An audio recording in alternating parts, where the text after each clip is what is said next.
Good morning. Welcome in IDL Foundation. Today's my topic is data. What is the data? हम आज बात करेंगे data के ऊपर. डेटा होता क्या है और इसे हम कैसे इम्प्लीमेंट करते हैं. अभी आज हम लगातार ये सुनते आते हैं कि डाटा खत्म हो गया और ये डेटा ये दोनों में डिफरेंस क्या हैं, दोनों में अंतर क्या है, एक दूसरे से वो कैसे भिन्न हैं, इसके विषय में बात करेंगे.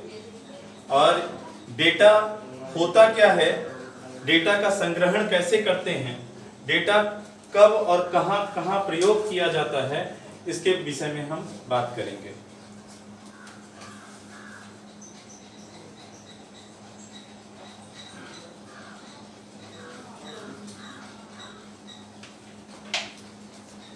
इसे हम डाटा भी कहते हैं.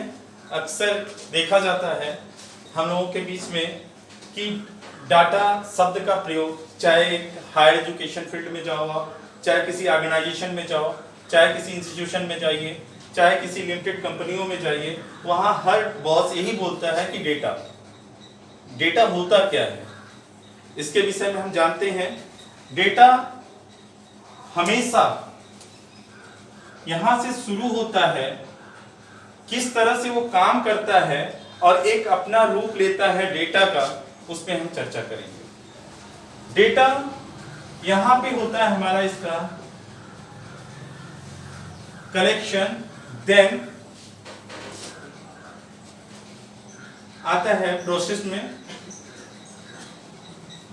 इसकी प्रोसेसिंग होती है, फिर निकल के आता है इंफॉर्मेशन.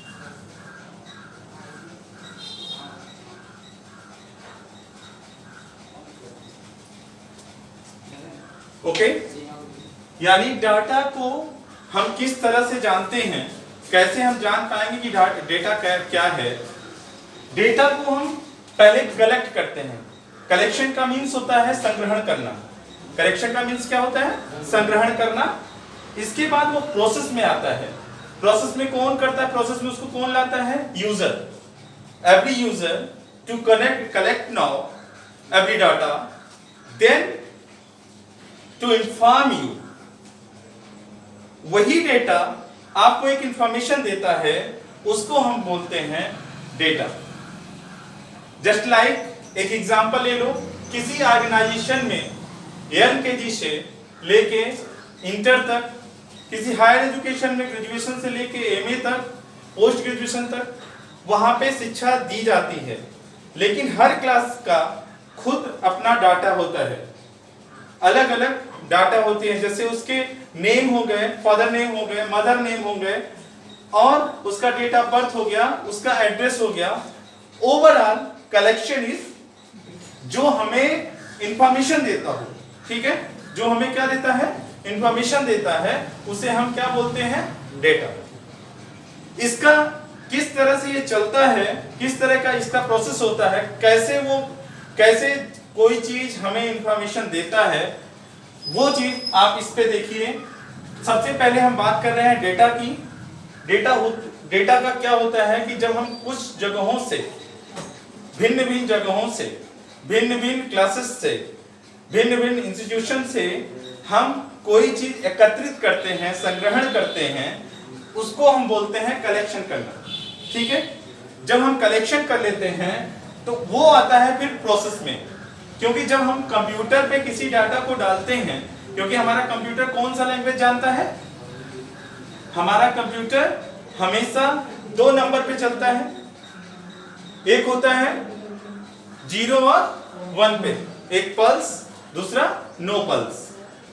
उस पे चलता है. जब हम डाटा को ASCII नंबर का नाम आपने सुना है? ASCII value. जैसे जब हम स्मॉल a कंप्यूटर में डालते हैं तो वहां पे वो नंबर लेता है, ना कि स्मॉल a लेता हो. वो नंबर लेता है. जस्ट लाइक 97, 96, 94 नंबर्स को लेता है. फिर उसके अंदर प्रोसेस होता है, जो उसकी प्रोसेसिंग होती है, उसके अंदर प्रोसेस होता है. जब आपके पास आउटपुट दिखता है, मॉनिटर पे आउटपुट दिखता है ना, आपको आउटपुट दिखता है, वो लिख के आता है A. जो आपको दिखता है वो कुछ इंफॉर्मेशन देता है आपको, इसी को हम बोलते हैं डेटा। यानी कि data is the collection of information. ठीक है, डेटा को हम क्या बोलते हैं? Data is the collection of information. Then हमारा नेक्स्ट टॉपिक है डेटा। समझ में आया सबको? अगर नहीं आता है तो आप ऑनलाइन भी हो, तुरंत उसको कमेंट बॉक्स में लिखिएगा कि ये चीज हमको नहीं आ रहा है, उस पर हम फिर से ही आपको ऑनलाइन ही बता देंगे। ठीक है, इसके बाद है हमारा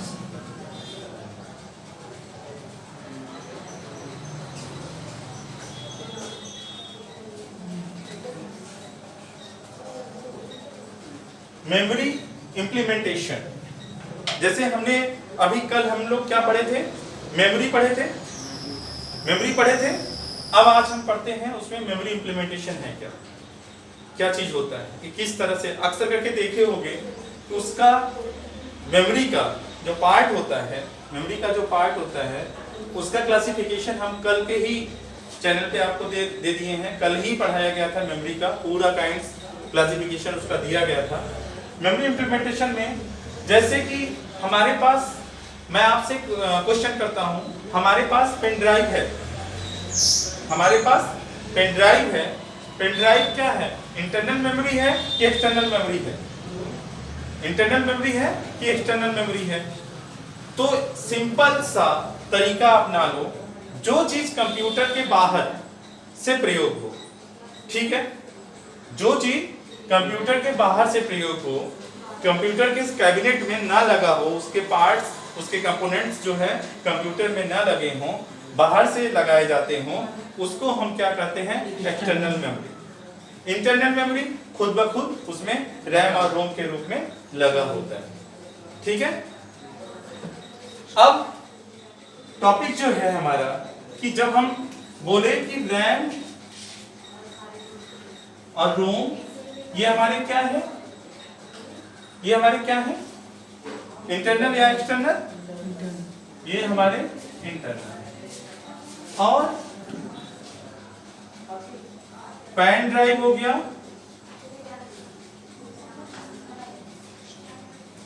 ये हमारा क्या है गया? एक्सटर्नल। ठीक है, हमारा जो सिस्टम होता है, सिस्टम हमेशा दो तरह से ओपन भी होता है, जो बूटिंग, जिसको बूटिंग हम नाम देते हैं, जैसे एक कोल्ड बूटिंग और एक वार्म बूटिंग पे होता है। ठीक है, देन उसमें जो इंटरनल और एक्सटर्नल मेमोरी का है, सपोज करो कि हमें बहुत सारे ऐसे डाटा हैं जो हमको इंपोर्ट और एक्सपोर्ट दोनों करने हैं, यानी हमको बाहर से लेना भी है और बाहर देना भी है, तो हम उसको इंपोर्ट और एक्सपोर्ट करते हैं। ठीक है, आज के दिन ज़्यादा हम इसलिए बात नहीं कर रहे हैं, थोड़ा थोड़ा करके, क्योंकि आपको भी नेट पे जब देखो तो छोटे में देखो, 10 मिनट की ही वीडियो रहे, ताकि आप आराम से, आपके डेटा खत्म ना हो, तुरंत देखो, उसमें से इंफॉर्मेशन कलेक्ट करो और क्लोज हो जाओ। लेकिन एक चीज़ करना, अगर हमारी वीडियो अगर उस पर अच्छी लगती हो, हमारे जितने भी ट्यूटर आपको पढ़ा रहे हों, वो लोग अच्छे से पढ़ा रहे हों, तो आप उसके नीचे एक सब्सक्राइबर बटन होगा रेड कलर का, सब्सक्राइब करो, और उसी के जस्ट बाजू में एक बेल बनी रहेगी, उसको बेल को भी दबाओ, लाइक करो। Thank you.